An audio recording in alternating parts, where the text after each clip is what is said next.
고린도 11장 5절과 6절 말씀. 믿음으로 에녹은 죽음을 보지 않고 옮겨졌으니 하나님이 그를 옮기심으로 다시 보이지 아니하였느니라. 그는 옮겨지기 전에 하나님을 기쁘시게 하는 자라는 증거를 받았느니라.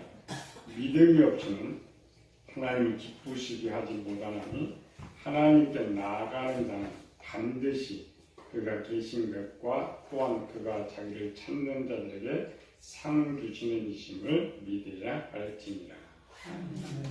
전주 지방법원에서 남편과 아내가 공무를 해서 공갈 협박죄로 형량 떨어졌는데 상소했는데 또 보통 상소하면 형량이 줄어드는데 상 기각시켜서 형량 9년 2년 그대로 집행되었는데 작년 5월 1년 전이죠.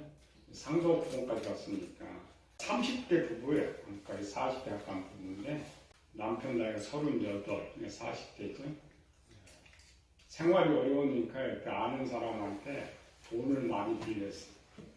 무려 빚이 1억 4,500만 원을 빚을 빌렸는데 사람이 악하면 항상 악한 생각이 많이 떠오르는 것이죠. 근데 갚을 방법은 없고 돈은 벌지 못하겠고 그래서 그 아내와 공모를 했어. 그 공모 내용은 뭐냐? 너가 가서 저 사람 유혹해서 관계를 가져라. 그래서 내가 공갈 협박을 해가지고 돈을 뜯어낼 테니까. 이 지인은 한 가까웠던 것 같아요. 이들과 가까워가지고 편하게 지냈는데 그 아내가 이제 속였져서 남편과 싸워서 집에 가지 못하겠다. 그래가지고 하룻밤 잤어요, 둘이. 다음에는 남편이 찾아가가지고 공갈 협박을 했죠. 자녀를 폭로하겠다. 가족을 폭로하겠다. 학교 가가지고 시위하겠다. 결국 1억 4,500만 원 탕감 받고 또 5,500만 원 돈 더 뜯어내고 악의 끝은 항상 결과가 있는 거죠. 결국 이제 구속되어 있는데 이유가 뭐냐? 사업이 어려워서 범행을 했다. 그럴 수 있어요. 사람 악하면. 근데 문제는 그날 5,500만 원까지도 간다고 사업한 거잖아. 다 유흥비로 탕진해 버렸어. 그래서 법원에서 더 이상 봐줄 수 없다는 거죠. 어렵게 사는 사람들이라면 조금 상소하면 좀 형량 줄어들 수 있는데 악이 극에 달했다. 근데 그보다 더 중요한 건 뭐냐면 어떤 것이 더 커요? 공갈 협박죄가 큰 거예요. 이 부부 또 이 재력가들의 한 행동이 더 큰 거예요.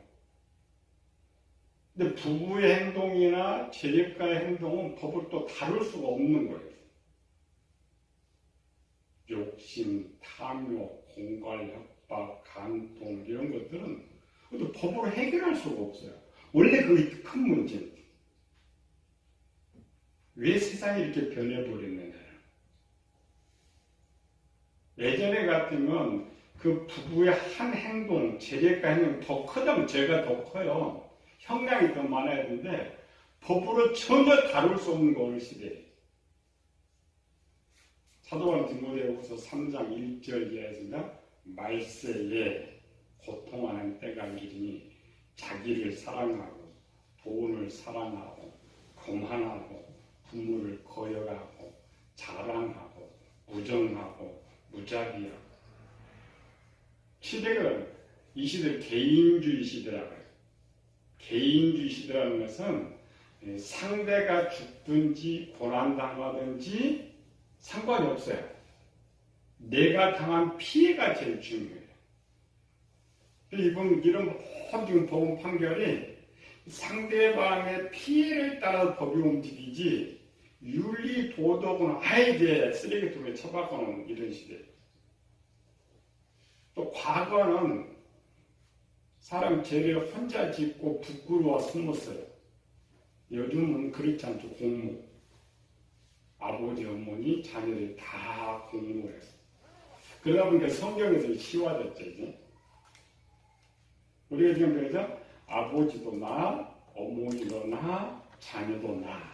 아버지는 뭐야? 아버지는 내 영, 어머니는 내 마음, 자녀는 육체. 그래서 어떤 죄를 지을 때는 항상 세 개 다 공무하는 거예요. 다 공무를 했어요. 그래서 성경에서는 참 쉬워졌어요. 에녹 시대도 마찬가지였어요. 하나님의 아들들이 이 사람 딸들 제서 네피림을 낳았는데 지난 상황 자꾸 봤죠? 가난한 가정에 살다 보니까 자꾸 세상으로 눈을 돌려가지고 할 수 없이 밖에 나가서 다른 딸들을 취했지만 문제는 그 당사자만 그렇게 생각했던 것이 아니고 그의 부모들도 똑같이 그렇게 생각했고 그냥 자녀들도 그런 똑같은 생각을 갖고 있었다는 거죠. 우리 창세기 6장을 보니까 여호와께서 사람의 자기 세상에 가득함과 그 마음으로 생각한 모든 계획이 항상 악할 뿐을 보셨다. 악한 사람들은 법이 있어도 소용이 없어요. 하나님 자녀도 마찬가지입니다. 영과 만고 육체가 부패하면 하나님 말씀 소용이 없어요. 들어봐야 소용이 없는 거죠. 그래서 우리가 지난주에 아브라함의 할례가 왜 나왔느냐. 극약 처방이라고 했죠. 할례가 뭐라 했어요? 포피를 베는 것이 아니고 그 이면에 아프다, 고통스럽다, 죽음이 이제 할례에 있었죠. 그게 반복이에요. 창세기 3장에서 아담과 하와가 범죄를 했어요. 그래서 하나님께서 형벌을 내렸죠. 수고와 고통과 질병과 죽음의 형벌을 내렸어요. 우리 성경은 항상 그렇게 생각해요. 아담이 범죄해서 하나님 그렇게 형벌을 내렸다. 근데 실제 연예인으로 보면은 그것이 은혜였다라는 거예요. 왜 사람이 건강하게 살아가요?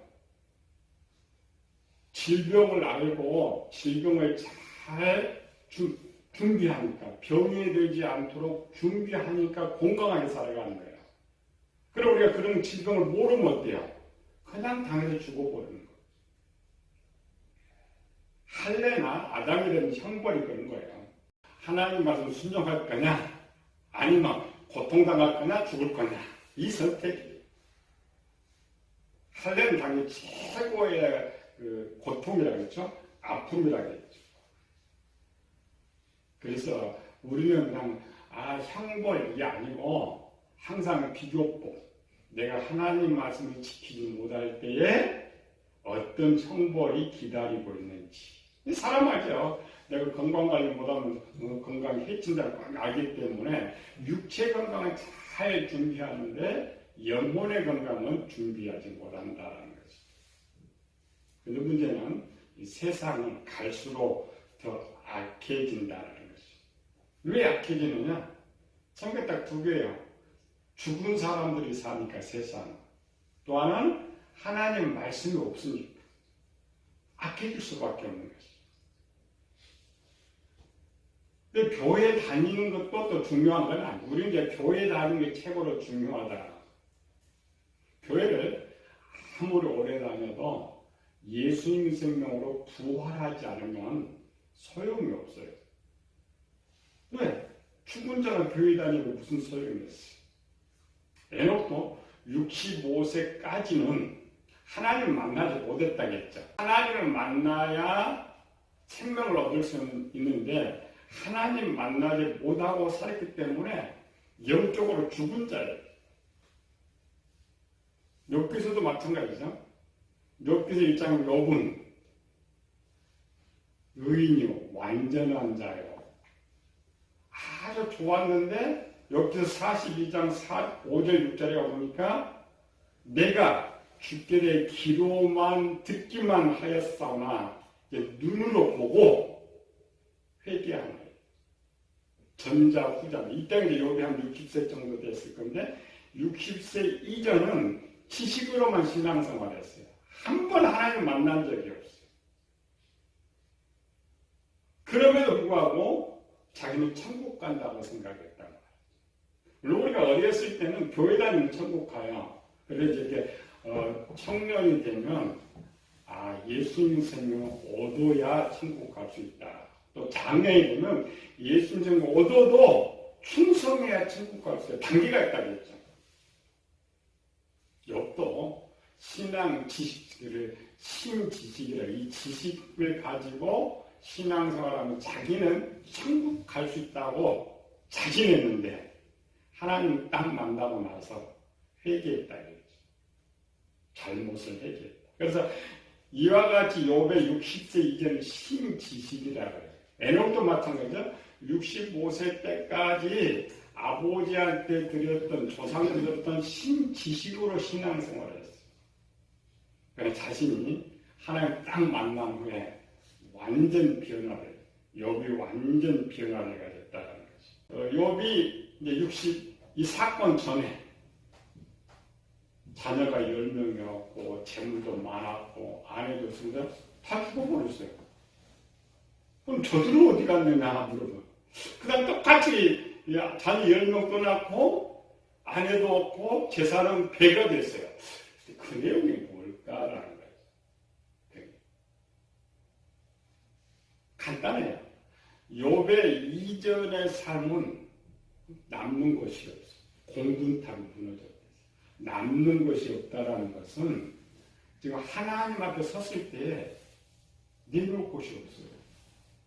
나름대로 60년 동안 신앙생활 잘했는데 하나님 앞에 갔더니 한 것이 하나도 없어요. 그 말이에요. 왜? 욥이 60년 다녀서 죽은 자로 다녔거든요. 우리가 죽은 상태로 교회 다니면 하나님 앞에 남는 것이 하나도 없어요. 우리는 항상 왜 교회 열심히 해요? 하나님 나라가 상급 받으려고. 한 개 있어야 상급 받죠. 제일 쉽게 말하면 다음에 난 자녀들입니다. 그대로 남겨졌죠. 이 말은 욥은 하나님 만나고 새로운 삶을 살았더니 그냥 남겨진 게 살아있다. 살아있다는 것은 하나님 앞에서 지금 이만큼 일을 했습니다. 하나님 만나지 못하고도 교회 다녀요. 이걸 신지식이라고 해요. 신지식은 뭐예요? 내가 듣고 배운 걸 가지고 우리가 신앙생활을 하는 거예요. 이런 사람들 아무리 신앙생활을 잘해도 남는 것이 없다. 장사하는 사람은 남는 것이 없다고 그래요. 뭐 나무야 뭘 장사를 하면 뭐가 되는 것인지 우리 평생 교회를 열심히 다니는 마태복음 7장 21절이죠. 나더러 주여 주여 하는 자마다 다 천국에 들어갈 것이 아니고 아버지의 뜻대로 행하는 자라. 다음 구절이죠. 주여 주의 이름으로 선지자 노릇하며 기시를 쫓아내며 많은 권능을 행하지 아니하였나이까? 나는 너희를 모른다. 분명히 했어요. 몰라요. 교회 다니는 것이 중요한 건 아니에요. 네. 뭘 할 때는 결과가 있어요. 남는 결과가 없으면 아무 소용이 없어요. 아무 소용이 없다라고. 에녹의 삶이 365년에 살았죠. 근데 뒤에 300년 동안 하나님과 동행하며, 그건 에녹의 결혼은 하나님과는 딱 300년까지 있어요. 65년은 사라져 버렸어요. 왜?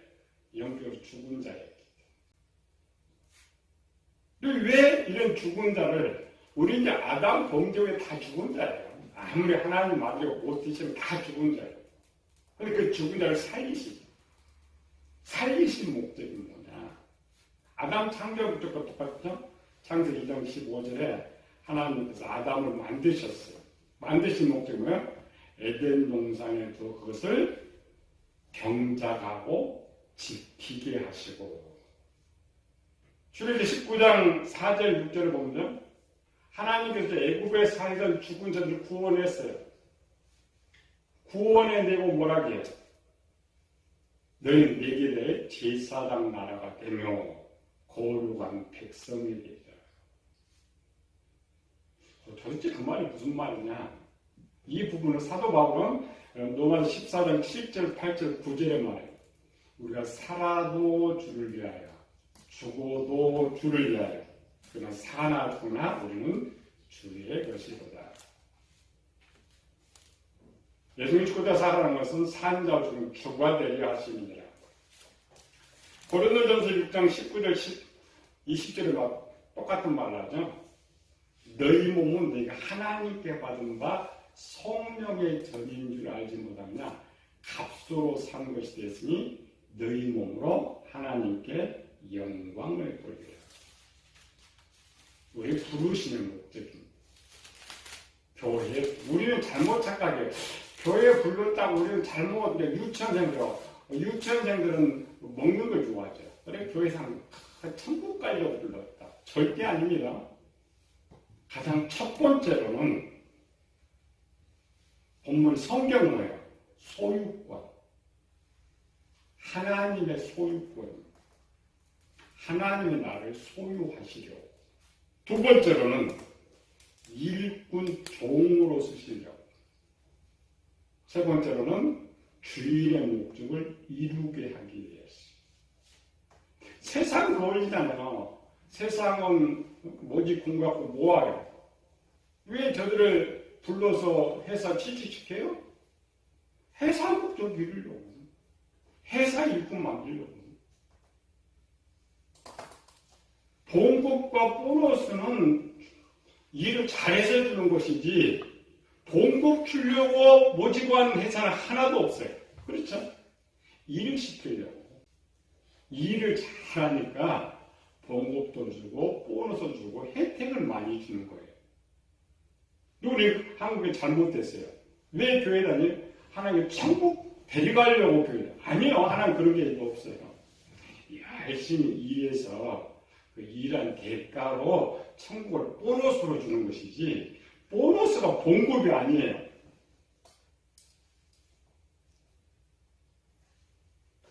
그리고 우리가 하나님의 부르심 받은 자는 딱 하나님 일부 충성하는 거예요. 죽도록 충성하는 거예요. 고린도 4장이죠. 맡은 자의 구할 것은 충성이다. 근데 우리가 충성하고 싶다고 하는 건 아니라겠죠. 죽은 자는 할 수가 없어요. 목표를 세울 수도 없어. 세상에 죽은 자를 비유합시다. 죽은 자는 아무것도 못해요. 생각도 없고. 초대교회 성도들이 신앙생활을 잘했죠. 초대교회에서 최고의 목표가 뭐입니까? 예수님은 최고의 목표.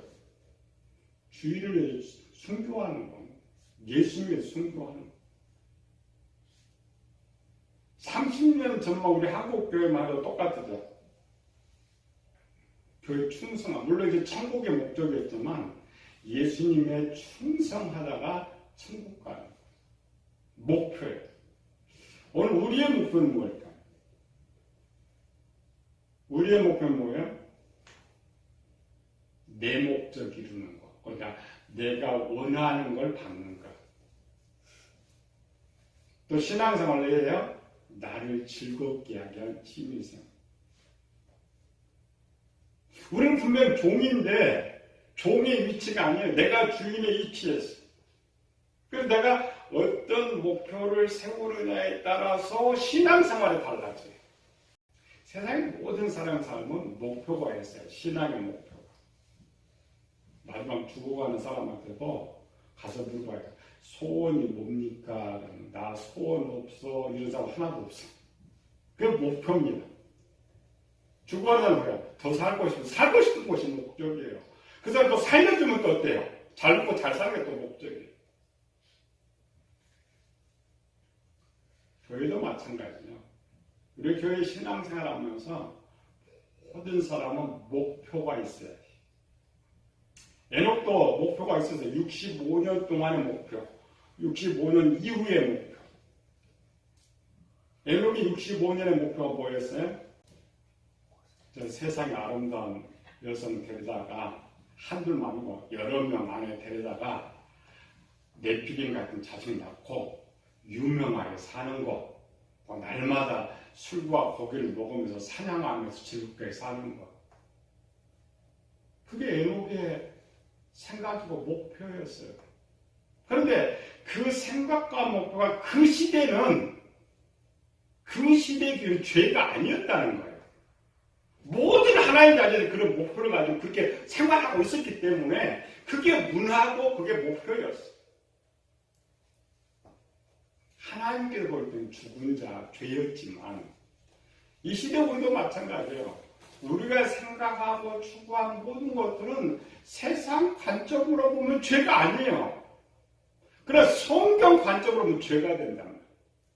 문제는 뭐냐면 우리가 교회 다니고 그 죄라는 것을 느끼지 못한다는 거예요. 의식하지 못한다는 거예요.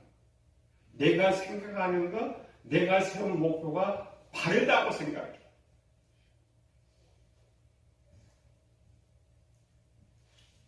우리는 입 바른 소리 많이 하죠. 근데 입 바른 소리 좀 벌어놓고 청문회 한번 해가지고 교인들이 100명을 앉아놓고 제1 목표가 뭐냐? 뭘 쓰겠어요, 우리는? 특히 우리들 좀 어렵게 살면 전부 뭐예요? 좋은 집 한 채 갖는 거. 2 목표 뭐냐? 좋은 직장 다니는 거. 3 목표 뭐냐? 돈 많이 버는 거. 4 목표 뭐냐? 건강에 사는 거. 하나님이 종에게 바라는 건 하나도 없어. 근데 그게 죄냐? 아니야. 현실상의 죄가 아니란 말이야. 근데 성경으로는 그게 죄가 돼. 그게 생각이야. 죽은 자와 산 자의 생각. 내가 또 마찬가지야. 65년간 그렇게 살았어. 그가 하나님을 만났지. 영안이 열렸어. 영안이 열린 게 2개라고 했죠? 하나 하나님을 보는 것. 또 하나는 명철의 눈이 열리는 것. 명철의 눈이 열렸다라는 말은 우리는 기본 하나님 말씀 성경에 있는 거 아니에요. 하나님 말씀 어디 있다고요? 신자나 불신자나 모두 우리 마음의 지혜의 창고에 있어요. 이 지혜의 창고에 있는 하나님의 말씀을 볼 수 있는 방법은 딱 하나예요. 명철의 눈이 열려야 돼요. 그런데 하나님을 만나면 명철의 눈이 열린단 말이에요. 왜 우리는 아까 전자와 같은 생각을 하고 있느냐? 우리가 모든 생각하는 목표는 뭐냐면 지식에서 나와요. 내 지식에. 근데 내 지식은 뭐냐면 현재 삶에서 만들어 놓은 지식이기 때문에 죄가 아니고 잘못이 아니에요. 그런데 진짜 하나님 말씀 떠오르면 이게 잘못이 보여야지. 그게 명철의 눈. 명철의 눈에는 뭐가 떠올라요? 지혜의 창고에 저장되어 있는 것. 하나님의 선한 지혜. 2번째 뭐예요? 시조 아담으로부터 배워왔던 지혜. 또 하나 지혜가 또 있었어요. 에녹은 누구 얘기를 하고 나면 아벨의 길을 따라가요. 아벨이 어떻게 하나님을 기쁘시게 했느냐 있는데 세상 속에 살다 보니까 잃어버려 떠오르지 않는 거예요. 지혜 참 저장되어 있는 거 안 보였단 말이에요. 하나님 딱 만나고 명철이 딱 열리니까 이 지혜는 창고에 있는 하나님의 선한 지혜가 쫙 떠오르니까 지식에 내가 저장한 것이 잘못이라는 걸 깨닫는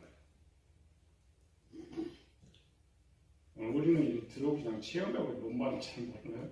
실제 그래서 은혜라 하나님 은혜를 딱 받는 순간 사람이 팍 180도로 변해요. 깨달아요. 그리고 많은 믿음의 선제들이 그랬어요. 그 다음 신앙생활 어느 날 갑자기 깨우쳤는데 갑자기 깨우친 것이 아니고 명철의 눈을 딱 열어주니까 진짜 진리의 말씀이 그냥 싹 올라오는 순간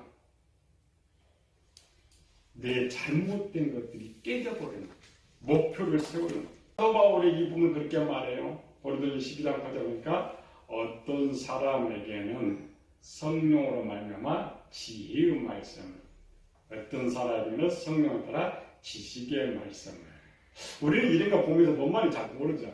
난 지혜도 없고 지식도 없으니까 하나님께서 지혜를 막 주신다. 지식을 많이 주신다. 이렇게는 그거 아니거든요.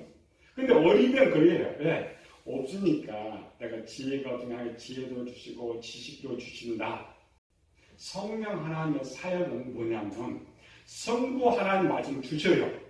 성령 하나님의 사역은 우리 눈을 밝게 해주시는 거예요. 그래서 이 시를 조명의 시. 조명은 어두운 데를 밝히 보여준다. 근데 명철의 눈을 밝게 하면 저쪽 세상이 보여준 게 아니라 지혜의 창고에 저장되는 하나님 말씀이 보여진단 말이에요. 어떤 사람은 지혜의 창고에 있는 하나님 말씀을, 어떤 사람은 내 지식에 저장되어 있는 하나님 말씀을 보여준다. 그게 은사예요. 어린아이들은 그런 말 뭔 말인지 몰라요.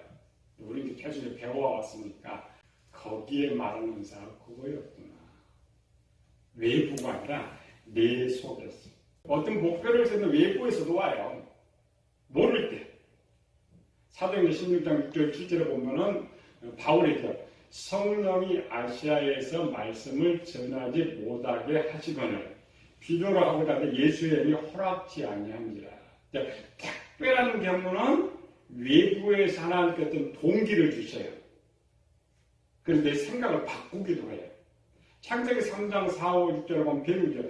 뱀이 여자의 하속에서 하와 생각이 바뀌어버리죠. 그런 것들은 극히 일부분이고, 그러니까 외부적인 어떤 충격과 동기로 인해서 내 삶의 목표를 바꾸는 것은 극히 적은 부분이고, 대부분 뭐냐면 내 생각으로 나를 바꿔. 내 생각은 전부 마음에서 올라와. 선이 올라오든 악이 올라와.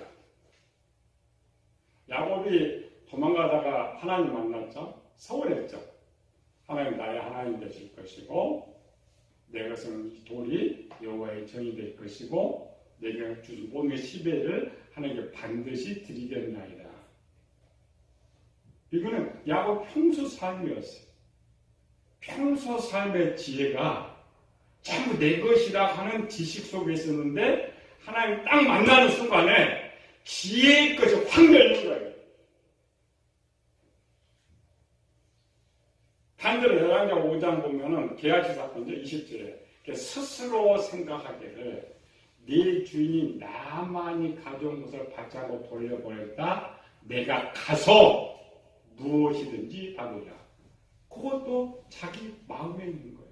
사람이 자기를 바꾸는 것은 설교도 아니에요. 이 성경도 아니에요. 자기가 자기를 바꿔. 어떤 쪽이 떠오르느냐?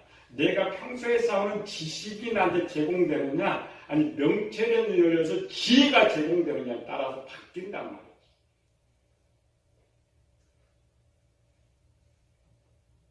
우리가 배우고자 하는 거예요. 에녹은 어떻게 변해야 되느냐? 새 사람 되어 있는 사람. 내가 주인공이 되면 내가 나를 위한 목표를 세워야 돼. 그러니 젊은 부모처럼 누가 간섭하지 않아요. 그러나 내가 하나님을 위해 목표를 세울 때는 내 생각에 하나님 기뻐하시는 목표를 세워야 돼.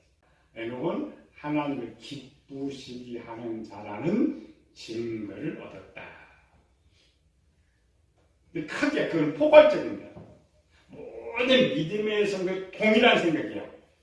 영인이 딱 뒤에서 지혜 있는 말씀을 막 올리게 되면 우리도 마찬가지예요.